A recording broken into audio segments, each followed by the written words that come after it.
For 8 months, I couldn't understand why I was suddenly stumbling over simple presentations, forgetting the names of clients I'd known for decades, and feeling disoriented during critical meetings. At 70 years old, I feared I was experiencing the beginning stages of dementia, until my executive assistant Margaret showed me security footage that changed everything. There on the video was my son-in-law, James, carefully opening a pill capsule and stirring its contents into my morning coffee, right in my own office, just before a crucial board meeting where I would go on to make serious errors in financial projections. My son-in-law wasn't just betraying my trust. He was systematically drugging me with prescription benzodiazepines to make me appear mentally incompetent, all to accelerate his plan to force my retirement and seize control of the $80 million company I had built from nothing. Even more devastating was discovering my own daughter, Catherine, was not just aware of this plan.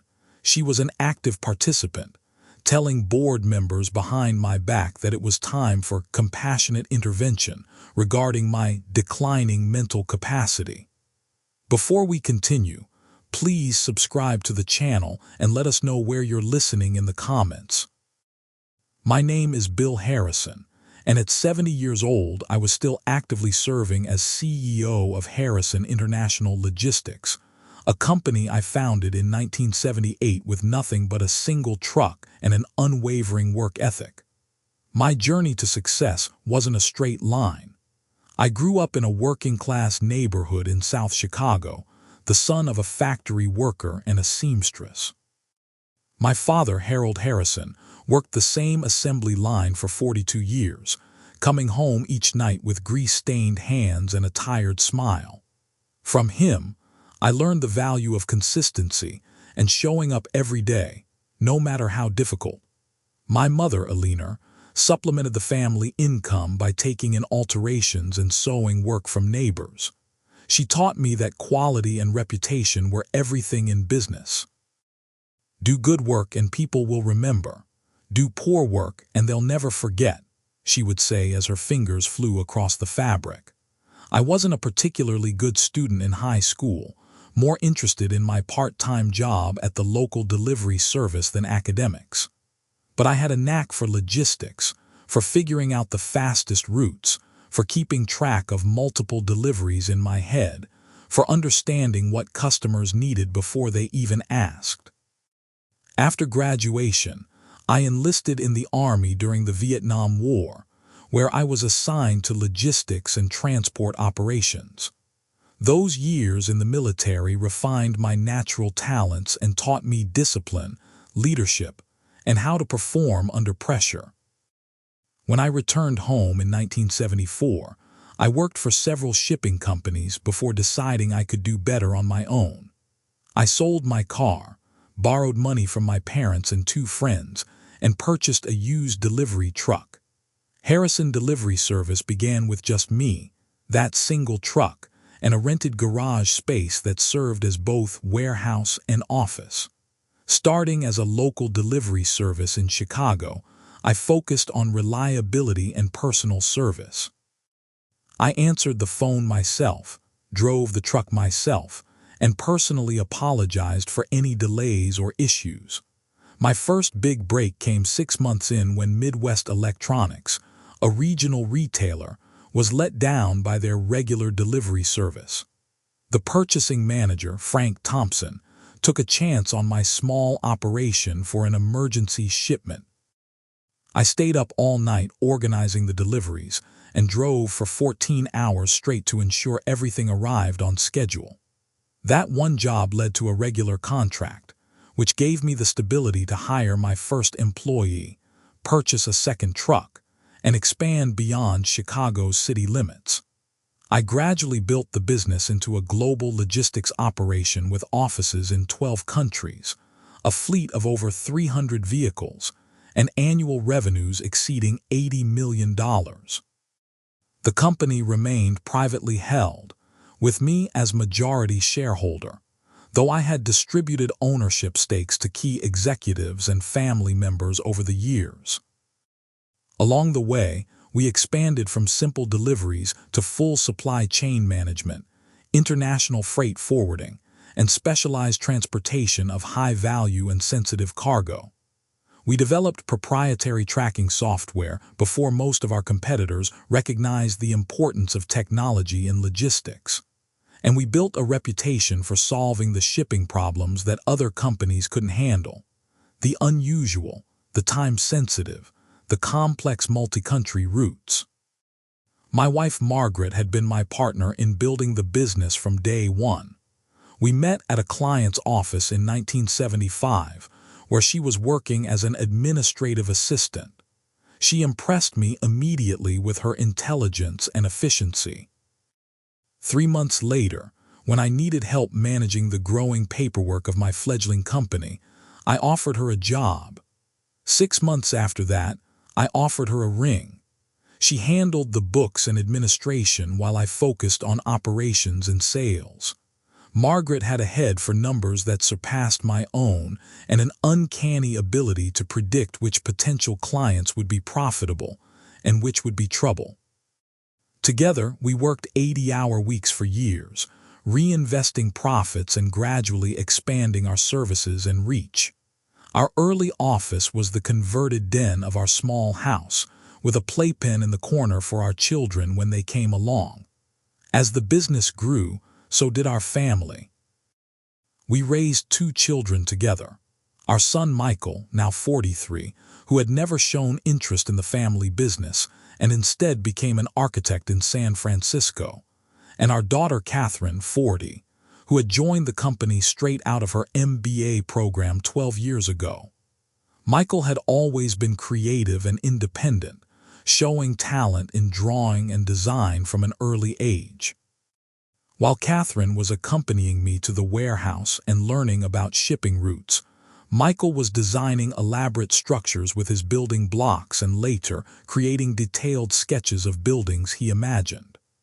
I admired his talent and supported his decision to study architecture at Cornell, even though a small part of me had hoped he might eventually join the family business.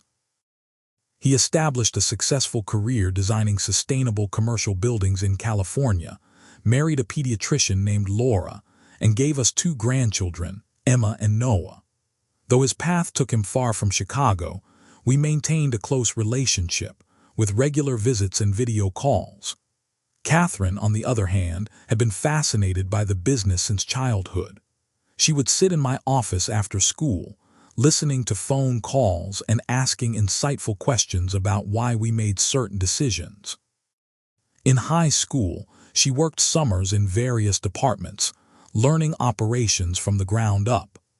After completing her undergraduate degree in business, she insisted on working for a competitor for 3 years to gain perspective, before returning to Harrison International with her MBA.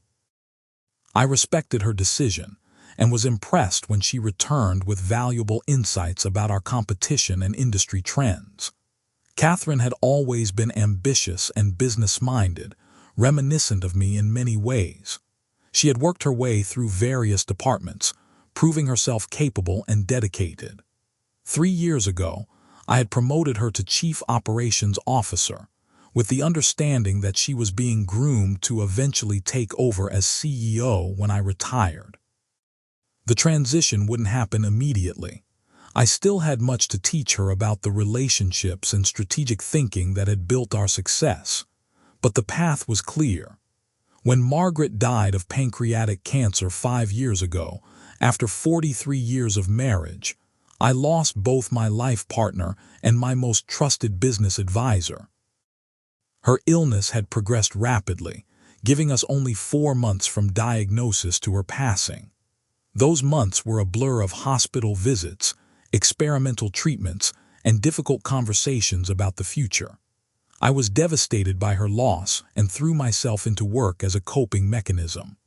The company became not just my professional legacy, but my emotional lifeline, the place where I still felt competent and needed when every other aspect of my life seemed to be crumbling.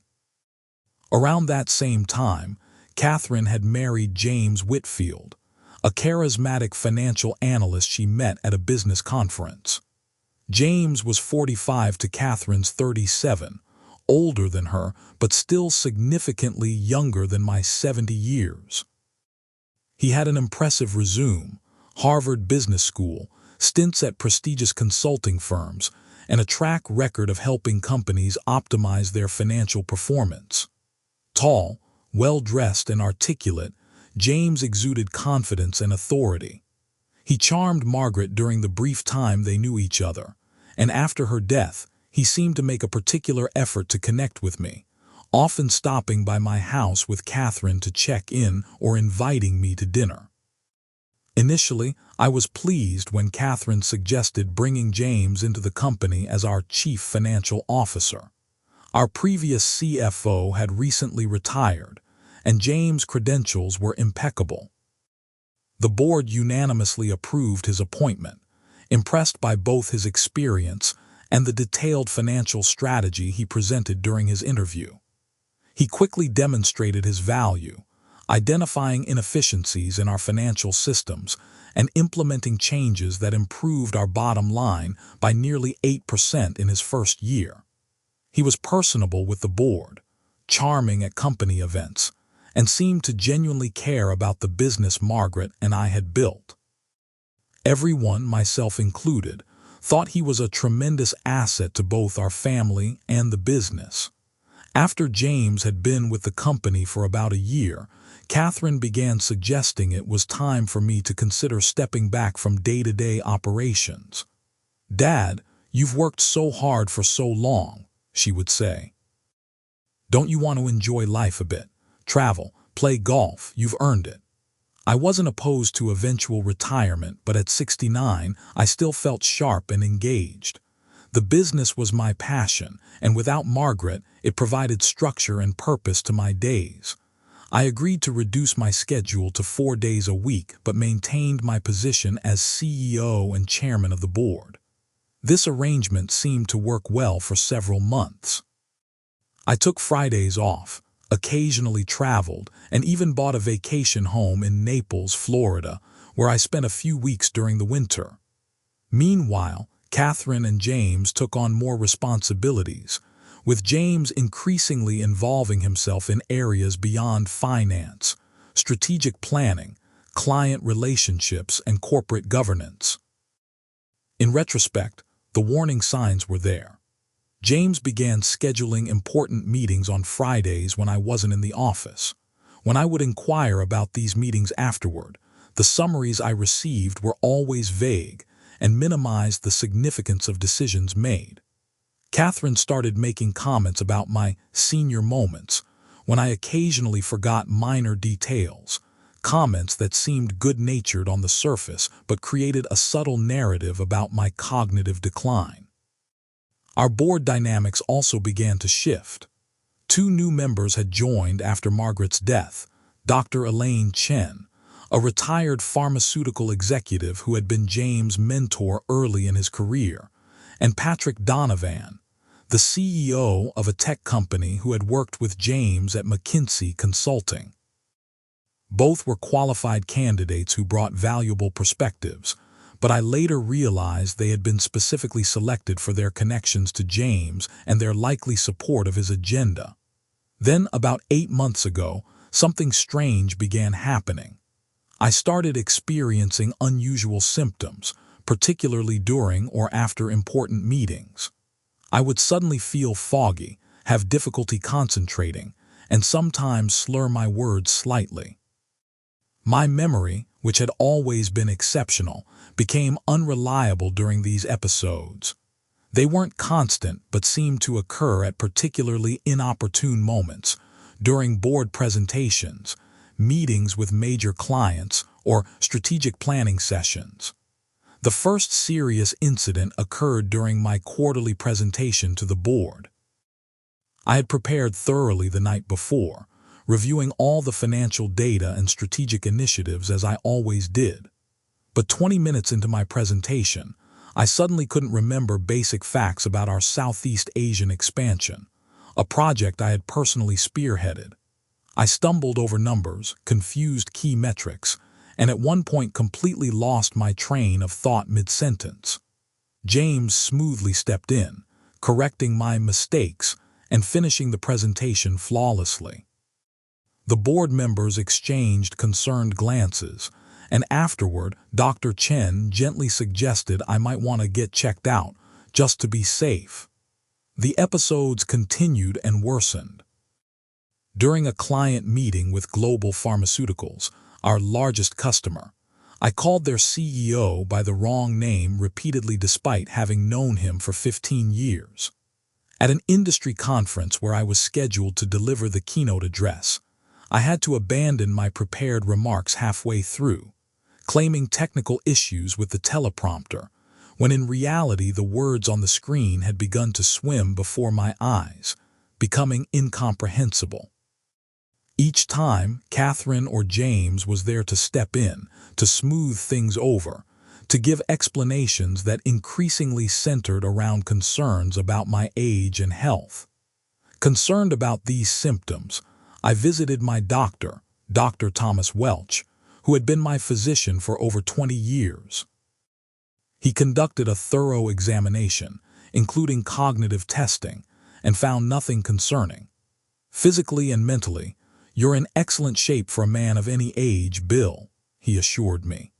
"These episodes you're describing don't align with dementia or other cognitive disorders, which typically show a more consistent pattern of decline."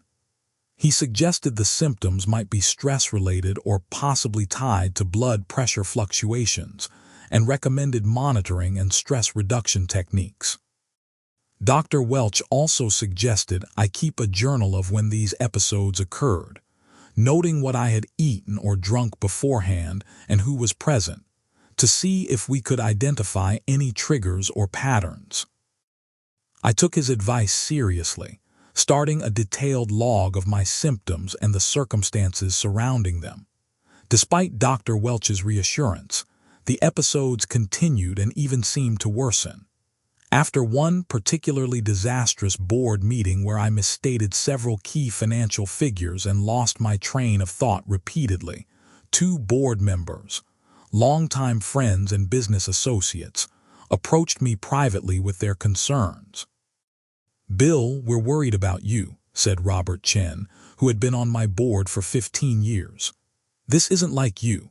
Have you been to a doctor?" I explained that my physician had found nothing wrong, but I could see the skepticism in their eyes. Robert's wife had suffered from early-onset Alzheimer's, and he recognized what he thought were familiar signs. His concern was genuine, which made the situation all the more confusing and frightening. The following week, Catherine and James invited me to their home for a family discussion. When I arrived, I was surprised to find not just them but also my son Michael, who had flown in from San Francisco, and Dr. Howard Freeman, identified as a cognitive health specialist.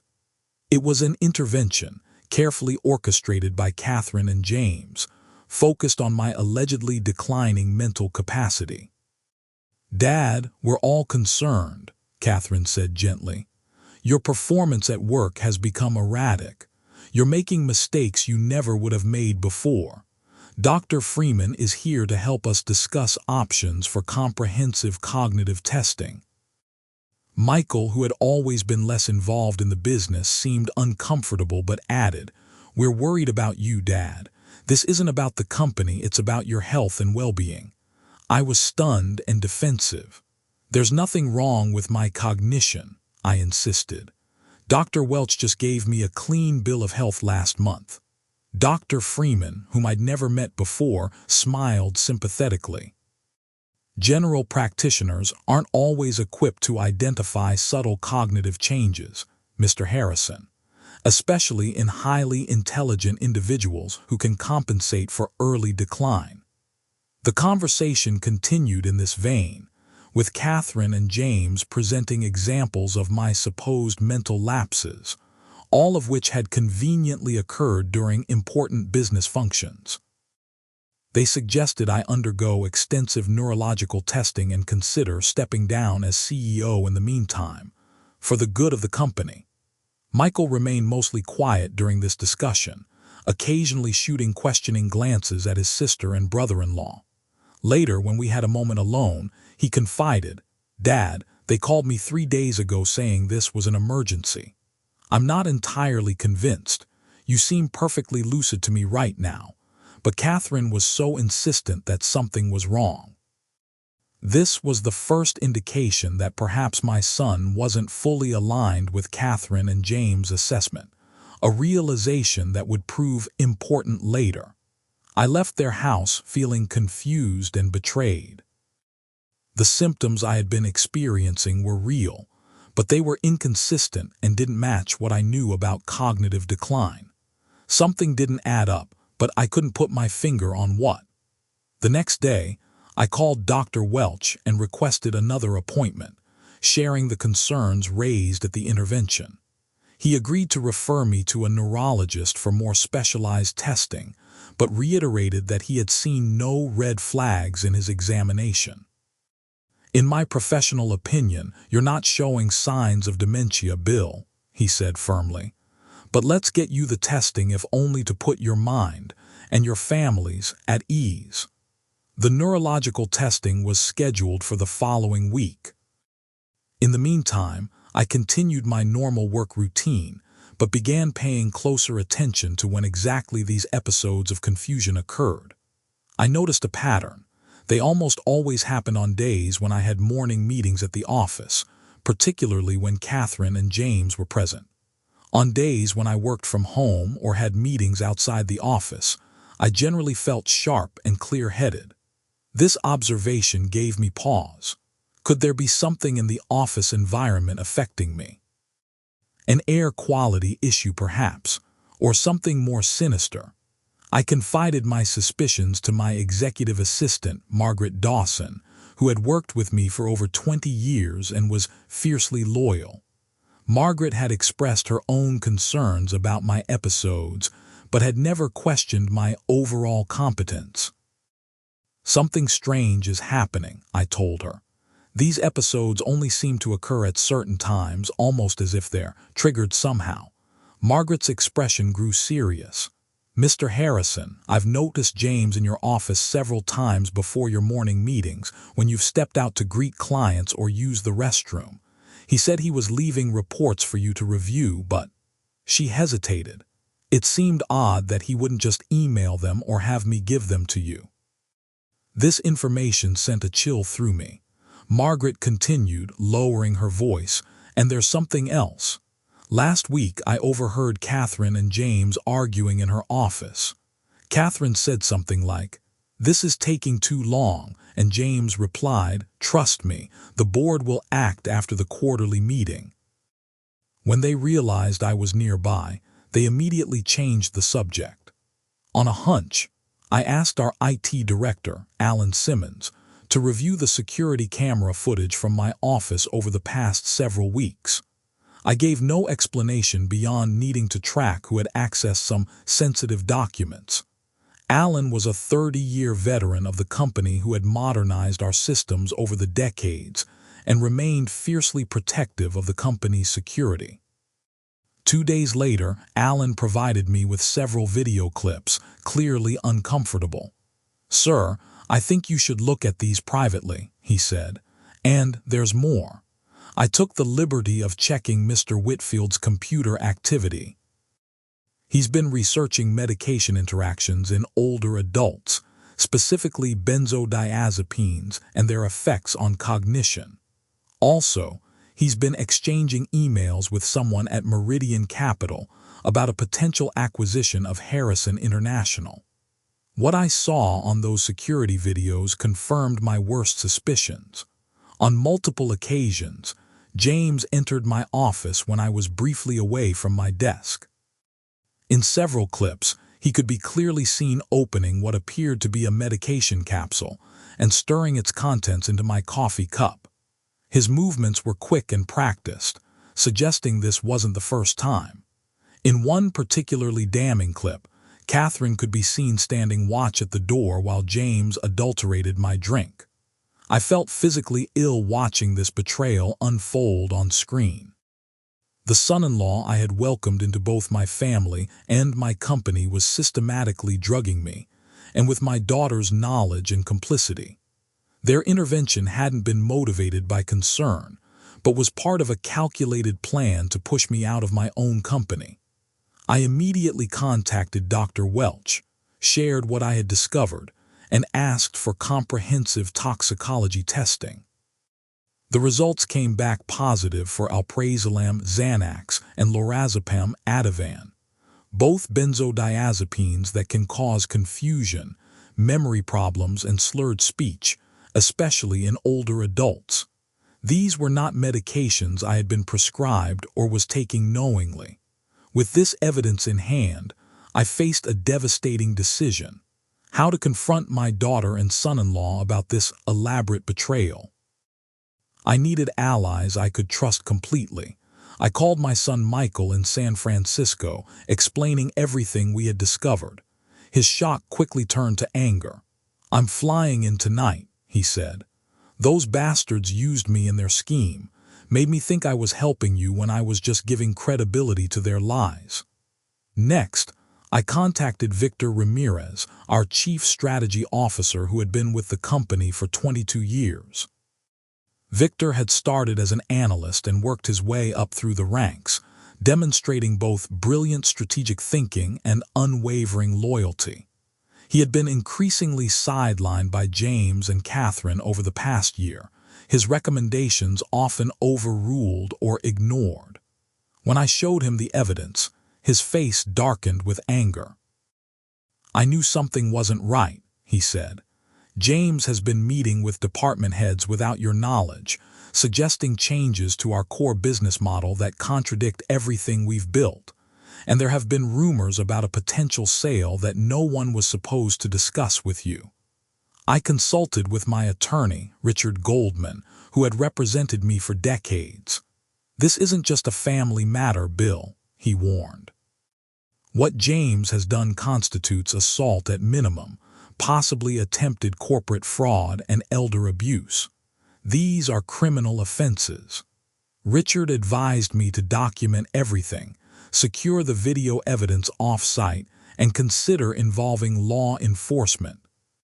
He also suggested bringing in Stanley Weber, a corporate security specialist and former FBI agent who specialized in internal corporate investigations. Stanley's assessment was blunt.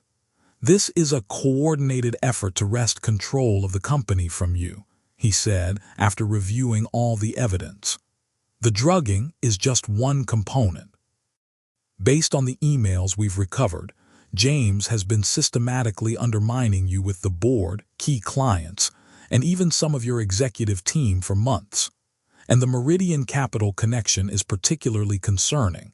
They have a history of hostile takeovers disguised as friendly acquisitions.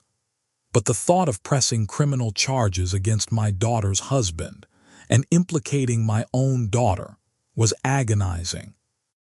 I decided to confront them first, to understand the full extent of their scheme and Catherine's involvement.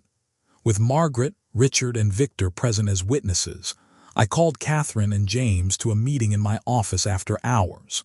Michael insisted on being there as well, though we agreed he would watch via video link from an adjacent room initially, to see how Catherine and James would behave when they thought he wasn't present. When they arrived, looking curious but unconcerned, I went straight to the point. "I know what you've been doing, James," I said, my voice steadier than I felt.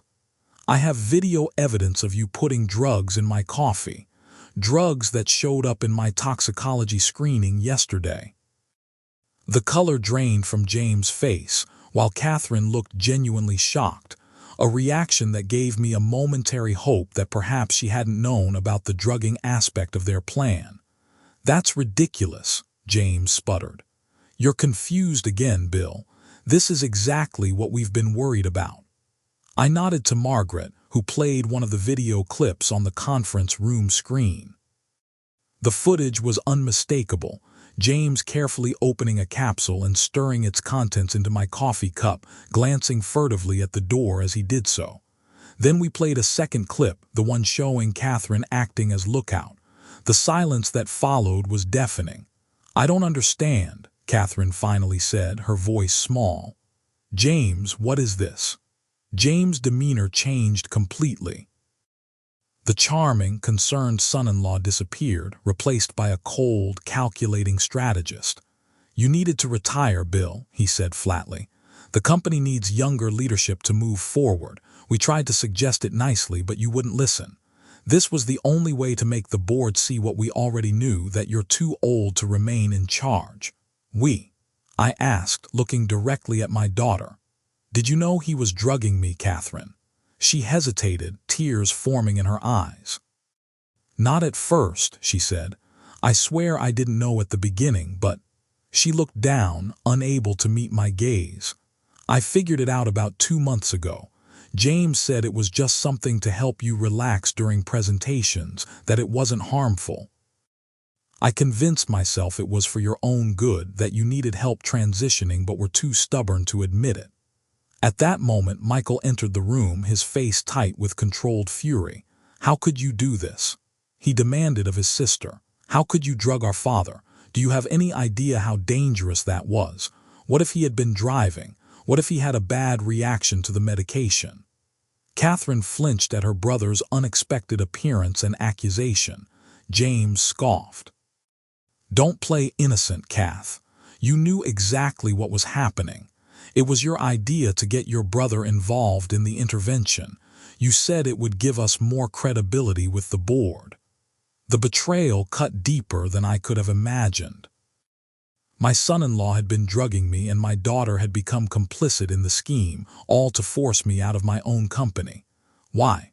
I asked them directly. "Why not just wait? I'm 70. I would have retired eventually." James' answer revealed the full extent of their scheme. "The Meridian Group approached me 6 months ago with an acquisition offer," he explained. "They want to take Harrison International public, but only with new leadership at the helm. The deal would triple the value of our shares, but they weren't willing to wait years for a natural succession. They needed it to happen quickly. And of course, as CFO and COO, you too would be positioned to lead after my departure," I concluded. James didn't deny it. "Meridian guaranteed us controlling positions for at least 5 years post-acquisition, with substantial stock options and performance bonuses. It was a good deal, Bill, for the company, for shareholders, and yes, for us too." What he didn't say, but what our subsequent investigation revealed, was that James had negotiated a separate consultancy agreement for himself worth $1.5 million annually for 3 years after the acquisition, money that would flow regardless of the company's performance under the new structure. Catherine was crying openly now. "Dad, I'm so sorry," she said. "I never wanted it to happen like this. I thought we were helping you, that you needed the push to let go." And the Meridian deal really did look beneficial for everyone. I looked at my daughter, my ambitious, intelligent daughter whom I had been grooming to take over the company legitimately, and felt a profound sadness. "You could have just talked to me, Catherine. If you had made a case for this acquisition, I would have listened. I've always trusted your business instincts." "But you're so stubborn," she protested. "You never want to discuss retirement. Every time I bring it up, you change the subject." There was some truth to that. After losing Margaret, the company had become my primary focus, my reason to get up in the morning. The thought of stepping away completely was frightening, but that didn't justify what they had done. "What happens now?" James asked, his tone suggesting he already knew the answer wouldn't be favorable for him. Richard, my attorney, spoke up. "Mr. Harrison has several options, including pressing criminal charges for assault, elder abuse, and corporate malfeasance. The evidence is quite clear." James' expression hardened. "You won't do that," he said to me. "You wouldn't put Catherine through a public scandal like that. Think about what it would do to the company's reputation." He was attempting to manipulate me even now, using my love for my daughter and the business as leverage. But I had already considered my next steps carefully. "Here's what's going to happen," I said firmly. "James, You will resign effectively immediately. You will sign a comprehensive non-disclosure agreement about both the company and this incident. You will surrender all shares in Harrison International that were granted to you as part of your employment. In exchange, there will be no criminal charges. I turned to Catherine, my heart heavy. Catherine, you will take a leave of absence while an independent investigation determines the full extent of your knowledge and involvement. If it's confirmed that you weren't aware of the drugging from the beginning, you'll be allowed to return in a reduced capacity, not as COO and not in line for CEO. Your future with the company will depend on rebuilding trust, which won't happen quickly or easily. Both James and Catherine seemed stunned by these terms. That's not fair, James protested. Catherine didn't do anything wrong, and my shares are worth millions. Your shares were obtained under fraudulent pretenses, Richard interjected. You're lucky Mr. Harrison is offering terms at all, given the evidence. James looked to Catherine for support, but she was staring at the video frozen on the screen, the image of herself standing watch while her husband drugged her father. I'll take the leave, she said quietly. I deserve that much. I'm so sorry, Dad. After heated negotiation, James ultimately accepted the terms rather than face criminal charges. Catherine, through tears, also agreed to the leave of absence, though she continued to insist she had only become aware of the drugging recently. The aftermath was painful and messy. James moved out of their home the next day, taking only personal belongings. When he attempted to access his office computer the following morning, he found his credentials had been revoked and security waiting to escort him from the building. Catherine, devastated by both her husband's actions and my loss of trust in her, took an extended trip to stay with a college friend in New York, unable to face either her brother or me. The board was informed of James' resignation due to ethical violations, and Catherine's leave of absence for personal reasons, though the full details were not disclosed immediately. A special board meeting was called the following week, where I presented selected evidence of James' misconduct, focusing on his unauthorized negotiations with Meridian Capital rather than the drugging, and announced a forensic audit of all his financial activities within the company. 2 board members who had been particularly aligned with James, Dr. Chen and Patrick Donovan, resigned shortly after, citing personal reasons, but likely recognizing their positions had become untenable. The remaining board members were shocked and expressed their full support for my continued leadership. I remained as CEO, but began working with the board on a genuine succession plan, one that would eventually place leadership in the hands of Victor Ramirez, who had demonstrated both competence and integrity throughout his career. Victor's first task was to conduct a comprehensive review of all strategic decisions made during James' tenure, particularly those implemented during my episodes of confusion. This review revealed several concerning moves that had weakened our core business while appearing beneficial on paper.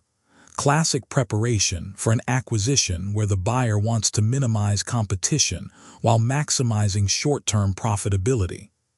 Michael, to my surprise, expressed interest in taking a more active role in the company. Though his architectural career remained his primary focus, he suggested serving on the board and helping to rebuild the corporate culture that had been damaged by James and Catherine's actions. I've always appreciated what you built, Dad, even if I chose a different path, he explained. Maybe it's time I help protect that legacy. His support during this difficult period was invaluable, both personally and professionally. Privately, I underwent therapy to process the betrayal and violation I had experienced. The knowledge that my own family had conspired against me, that I had been drugged in my own office, made to doubt my own mind, left deep psychological wounds that would take time to heal. Dr. Welch referred me to Dr. Rachel Kim, a psychologist specializing in trauma and betrayal, who helped me work through the complex emotions, the anger, the grief, the shame at having been deceived, and the fear that I might never fully trust my daughter again. I also had to acknowledge my own role in creating the situation. My reluctance to discuss retirement or develop a clear succession timeline had created frustration. My tendency to maintain complete control had perhaps made Catherine and James feel that underhanded tactics were their only option for advancement. This didn't excuse their actions, but provided context I needed to consider. The most unexpected twist came 3 months later, when Stanley Weber, the security specialist, uncovered evidence that James had been manipulating Catherine far more extensively than we had realized. Email records recovered from company servers revealed that James had been systematically isolating Catherine from other executives who might have challenged his narrative about my cognitive decline. He had intercepted and sometimes altered communications between Catherine and me, creating artificial conflicts and misunderstandings. Most disturbingly, he had been recording and editing conversations with me to play selected clips for Catherine that reinforced the perception I was becoming confused and unreliable. "He was gaslighting both of you," Stanley explained as he presented his findings. "Creating an alternate reality where you were declining mentally, and Catherine's only option was to follow his lead for the good of the company." This discovery didn't erase Catherine's culpability. She had still made the choice to participate in the scheme, particularly once she became aware of the drugging. But it helped explain how my once loyal daughter had been led down such a destructive path. 6 months later, the independent investigation confirmed that while Catherine had been aware of and participated in the plan to document my decline and force my retirement, she had indeed only learned about the drugging 2 months before our confrontation.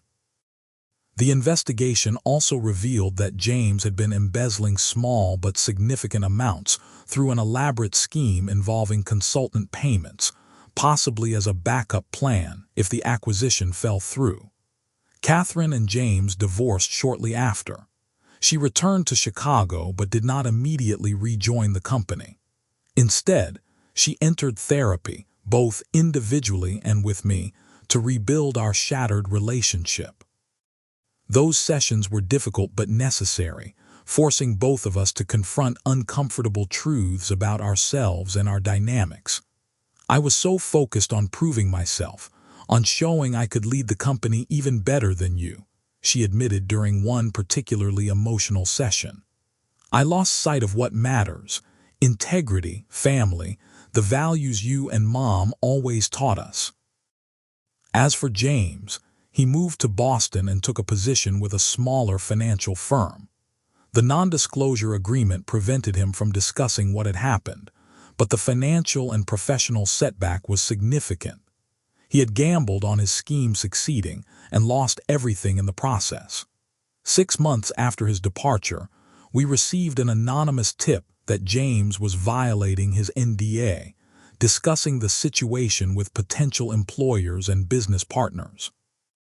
Our legal team prepared to take action, but before they could, James was arrested on unrelated charges of financial fraud at his new company. The case made regional headlines, with investigators uncovering a pattern of similar behavior at previous employers. Information that would have emerged during our more thorough background check had Catherine not fast-tracked his hiring. Michael, who had been unwittingly drawn into the intervention, became a surprising source of strength during this period. He restructured his architectural practice to allow for more time in Chicago, serving as a sounding board for my decisions and helping to evaluate potential new board members.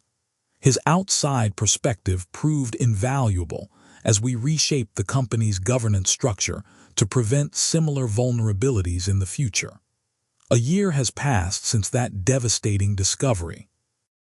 I've implemented significant changes at Harrison International Logistics. Our governance structure now includes greater oversight and checks and balances. I've brought in 3 new independent board members with expertise in corporate ethics, succession planning, and family business dynamics. And I've finally begun to meaningfully engage with the retirement question, working with Victor Ramirez to transfer knowledge and authority gradually. We've also instituted a comprehensive ethics and compliance program, headed by Margaret Dawson, who was promoted to Chief Ethics Officer in recognition of her loyalty and integrity. The program includes anonymous reporting channels, regular ethics training, and clear procedures for raising concerns about executive behavior, all designed to ensure that no employee would ever feel that unethical behavior was their only recourse if they disagreed with leadership decisions. Catherine and I continue to work on rebuilding trust. After 6 months of therapy and her sincere efforts to make amends, I allowed her to return to the company in a different role, Director of Business Development rather than COO. Whether she will ever be in line for CEO again remains uncertain, but I've left that door slightly ajar, contingent on her actions over the coming years. Her relationship with Michael has been slower to heal, as he found her betrayal even harder to forgive than I did. "I expect enemies to try to hurt you," he told her during a family therapy session. "I never expected it from my own sister." The Meridian Group acquisition never materialized. Once James was out of the picture and I was functioning normally again, we reevaluated the offer and found it was not as advantageous as James had portrayed. Instead, we've pursued strategic partnerships that allow us to expand while maintaining our independence and culture. One particularly satisfying development was our recent acquisition of a smaller logistics company that had been another Meridian target, a move that strengthened our market position while demonstrating our continued vitality under my leadership. My experience has made me an unlikely advocate for elder protection in the business world. I've spoken at several industry events about the importance of dignified succession planning and the vulnerability of aging executives to manipulation. I've also implemented protocols at Harrison International to prevent anything similar from happening to other employees: regular rotation of administrative staff, strict policies about food and beverages in the workplace, and enhanced security monitoring. The greatest challenge has been learning to trust again. When those closest to you betray you so fundamentally, it shakes your foundation. I find myself questioning motives and analyzing actions in ways I never did before. But I refuse to let this experience turn me into someone bitter or paranoid. Margaret, my loyal executive assistant who helped uncover the plot, has become an even more trusted confidant. Victor Ramirez has proven his worth not just as a business leader but as a person of character. And slowly, cautiously, I'm rebuilding my relationship with Catherine, choosing to believe that her remorse is genuine and that people can learn and grow from even the worst mistakes. A small but meaningful step forward came 3 months ago, when Catherine identified and helped secure a major new client that James had previously discouraged us from pursuing because they competed with Meridian's interests. Her presentation was thorough, ethical, and acknowledged past mistakes in our approach, demonstrating both business acumen and personal growth. At 71, I'm not the same man I was before this ordeal. I'm more cautious but also more reflective. I understand now that holding on too tightly to a company, to control, to a particular vision of the future, can sometimes create the very problems we fear. Had I been more open to succession discussions earlier, perhaps none of this would have happened.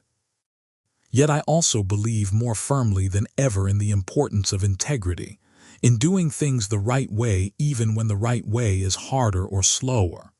As I look toward my eventual retirement, now planned for my 75th birthday, with a structured transition already in motion. I feel both sadness and hope. Sadness for the trust that was broken, for the relationship with my daughter that will never be quite the same, for the tarnishing of the legacy I had worked so hard to build. But hope also, hope that the company will continue to thrive under ethical leadership, that Catherine will learn from this terrible mistake and become a better person for it, that the systems we've put in place will protect others from similar betrayals.